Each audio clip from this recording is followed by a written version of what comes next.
Assalamualaikum warahmatullahi wabarakatuh. Perkenalkan, nama saya Nimas Misel Azara dari kelas 4D NIM 0604072301 dari Prodi PGMI Fakultas Tarbiyah dan Keguruan Universitas Islam Negeri Sunan Ampel, Surabaya.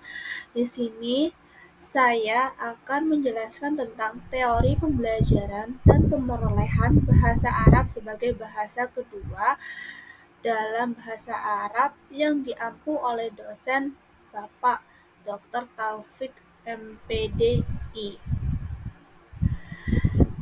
Nah, yang pertama yaitu saya akan menjelaskan tentang teori sosial interaksionisme dalam pemerolehan bahasa Arab. Yang pertama yaitu pengertian. Pengertian dari teori sosial interaksionisme dalam pemerolehan bahasa Arab menjelaskan bahwa proses pemerolehan bahasa tidak hanya bergantung pada kemampuan individu saja, melainkan juga dipengaruhi oleh interaksi sosial dan lingkungan sekitar. Jadi, pemerolehan bahasa pada anak itu bisa dipengaruhi oleh interaksi dan lingkungan sekitar.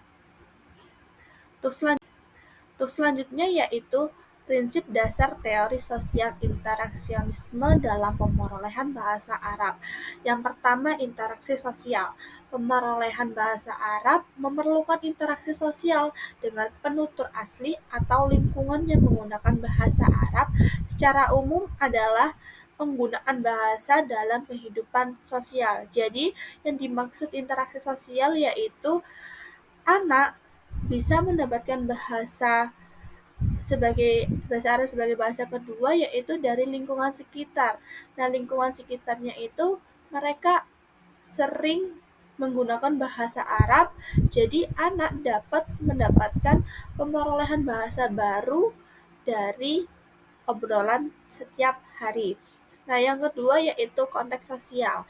Konteks sosial ini memainkan peran penting dalam pemerolehan bahasa Arab karena mempengaruhi cara anak memahami dan menggunakan bahasa.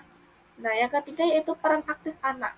Anak memainkan peran aktif dalam pemerolehan bahasa Arab dengan mengambil inisiatif untuk berinteraksi dengan lingkungan sekitar.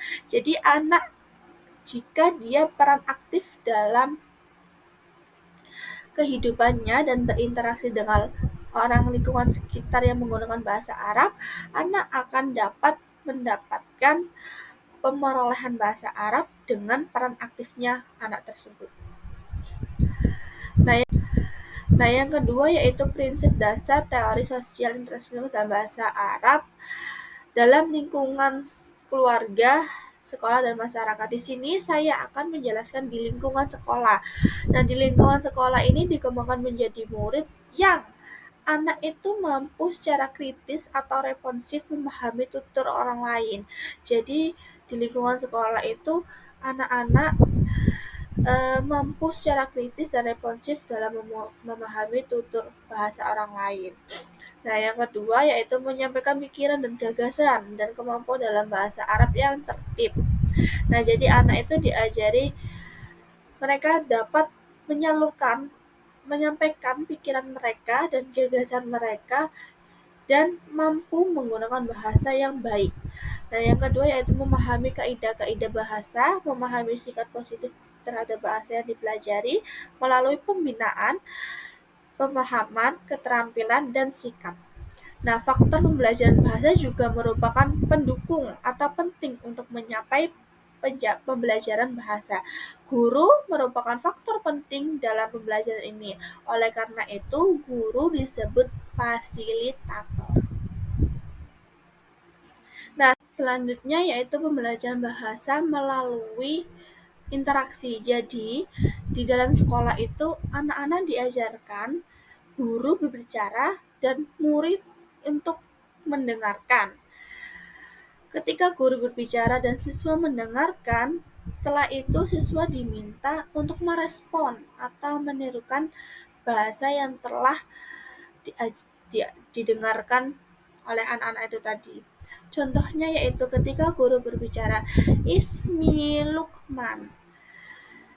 Nah, anak-anak menirukan juga, "Ismi Lukman." Atau yang kedua yaitu dengan cara tanya jawab. Guru bertanya, siswa menjawab. Contohnya yaitu, "Man hadza?"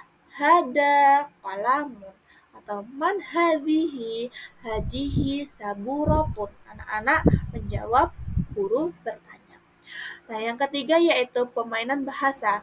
Guru menggunakan bahasa permainan bahasa untuk meningkatkan interaksi dan motivasi siswa. Jadi, guru menggunakan metode permainan untuk anak-anak interaksi dengan baik dan memotivasi anak-anak agar mereka mau dan mampu berbicara bahasa Arab dengan baik. Nah, selanjutnya yaitu diskusi kelas dalam bahasa Arab. Yang pertama yaitu diskusi terstruktur.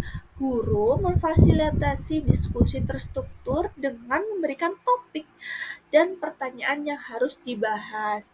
Nah, yang kedua yaitu diskusi bebas. Guru membiarkan siswa berdiskusi secara bebas tentang topik yang telah ditentukan.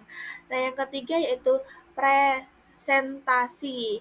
Nah, siswa itu disuruh untuk mempresentasikan hasil topik yang telah dipilih dan kemudian berdiskusi dengan kelas isi. Nah, jadi anak-anak itu diperintahkan presentasi dan topik yang telah dipilih dan berdiskusi secara bersama di kelas. Nah, kelebihan dari teori pembelajaran itu tadi yaitu meningkatkan motivasi, yang kedua meningkatkan kemampuan berbicara, yang ketiga meningkatkan pemahaman. Tetapi dalam teori itu tadi memiliki kekurangan, yaitu yang pertama ketergantungan pada guru. Karena guru melakukan berbicara dan siswa menirukan, maka siswa akan ketergantungan pada guru. Nah, yang kedua itu keterbatasan sumber daya. Yang dimaksud adalah karena sumber dayanya hanya berasal dari guru saja. Nah, yang kedua yaitu kurangnya fokus pemahaman bahasa. Nah, untuk selanjutnya yaitu teori Stephen Carson dalam pemerolehan bahasa Arab. Di sini saya akan menjelaskan pengertian. Dalam pengertian teori Stephen adalah kemampuan linguistik yang secara alami atau tanpa disadari diinternalisasikan. Fokusnya terletak pada bentuk-bentuk linguistik, khususnya kata-kata. Proses ini melibatkan beberapa tahap untuk mengembangkan kognitif anak atau kognitif otak anak yang bertujuan untuk menambahkan bunyi-bunyi bahasa, terutama bahasa pertama yang diperoleh sejak awal dari bahasa ibu. Pemerolehan bahasa merupakan langkah-langkah manusia dalam memperoleh kemampuan untuk menangkap, menghasilkan, dan menggunakan kata-kata untuk pemahaman dan komunikasi. Kapasitas ini melibatkan berbagai keterampilan seperti sintaksis, fonetik, dan kosakata yang luas. Nah, selanjutnya yaitu ada Nah, untuk selanjutnya yaitu ada 5 hipotesis. Apa saja yaitu hipotesis pemerolehan pembelajaran. Ini itu melalui proses bawah sadar. Jadi, dalam hipotesis pemerolehan pembelajaran ini itu melalui proses bawah sadar mereka atau unconscious mind. Nah, yang kedua yaitu hipotesis pemantauan. Yang dimaksud adalah setiap manusia itu memiliki proses internal bahasa yang memiliki monitor yang berfungsi sebagai editing serta pengoreksi. Nah, selanjutnya yaitu hipotesis alamiah yang diperoleh dengan urutan ilmiah yang dapat diperkirakan. Nah, selanjutnya yaitu hipotesis masukan yang dianggap akan terjadi jika siswa yang mendapatkan informasi pengetahuan setingkat lebih tinggi daripada yang telah dikuasainya. Nah, yang selanjutnya yaitu hipotesis efektif filter. Nah, ini itu memiliki saringan efektif atau jaringan filter. Nah, dalam teori Stephen Carson ada kelebihan dan ada juga kekurangannya. Kelebihannya yaitu di teori ini mengutamakan komunikasi. Jadi hanya menggunakan komunikasi saja tanpa adanya yang lain-lainnya. Nah, mengakui peran input. Yang ketiga yaitu menghargai interaksi, mengurangi fokus pada urutan bahasa.